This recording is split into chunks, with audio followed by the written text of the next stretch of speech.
තෙරුවන් සරණයි සුබ දවසක්. අපි කල්පනා කරා බුදුරජාණන් වහන්සේගේ අරහන් ගුණය පුංචි වර්ණාවක් කරන්න. ඉතින් සියල්ලදත් මාගේ භාග්‍යවතුන් වහන්සේ කිසි දෙයක් නොදත් මාහට ඉතින් මේ වගේ පුංචි කාරණාවක් ගැන පැහැදිලි කරන්න අවසරය ලැබෙත්වා කියලා මම අදිෂ්ඨාන කරන මම මේක දේශනා කරන්නම්. බුදුරජාණන් වහන්සේගේ අරහන් ගුණය අතරේ තියෙනවා ආඥා චක්‍රයට සමාන ආඥා චක්‍රයක්.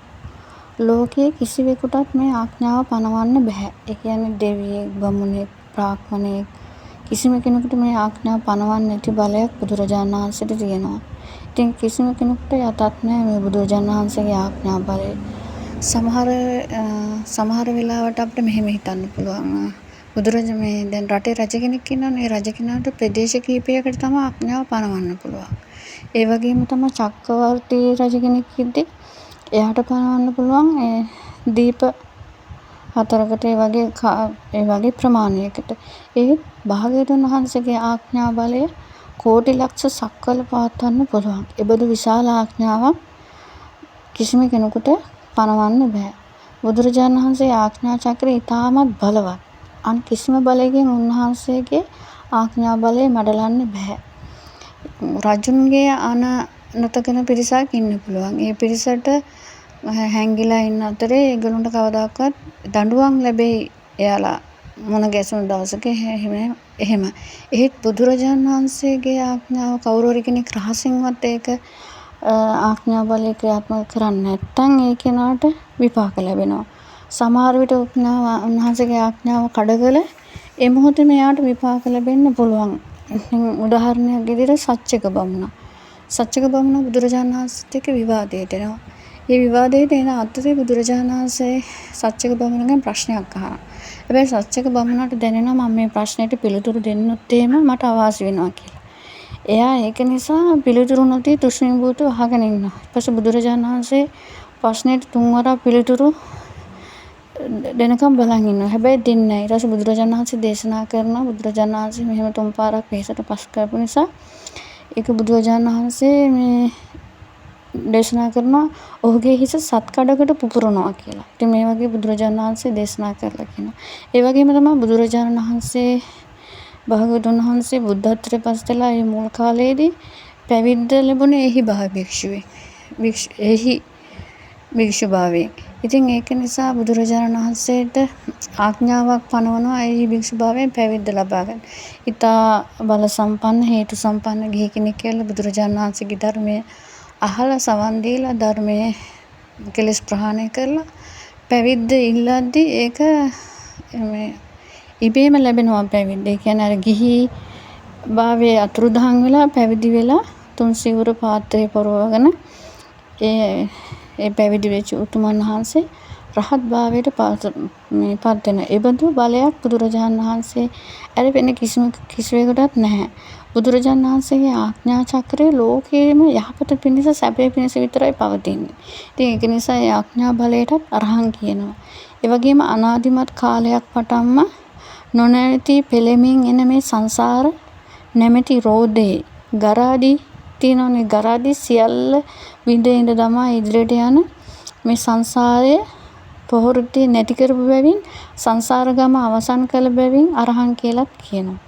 ඊටාම තියුණු වේගවත් වූ නුවණක් ඇති සර්වඥ වහන්සේ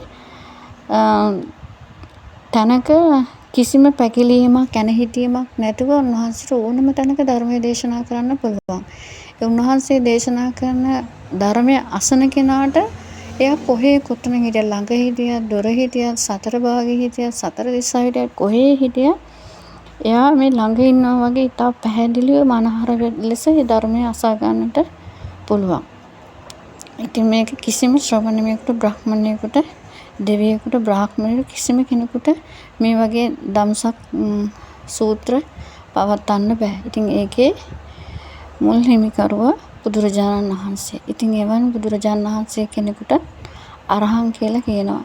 ඒ වගේම තමයි බුදුරජාණන් වහන්සේ වේරංජය වැඩ සිටින කාලයේදී වේරඤ්ඤ බ්‍රාහ්මණයා ඒ බ්‍රාහ්මණයා කියනවා බුදුරජාණන් වහන්සේට මේ මහලු බ්‍රාහ්මණයාට වඳින්න ඕනේ, උණස්යෙන් නැගිටින්න ඕනේ, අසුනක් පනවන්න ඕනේ කියලා දන්නේ නැද්ද කියලා. ඉතින් බුදුරජාණන් වහන්සේ කියනවා මම එහෙම දෙයක් දන්නවා, මම එහෙම දෙයක් අහලා තියෙනවා.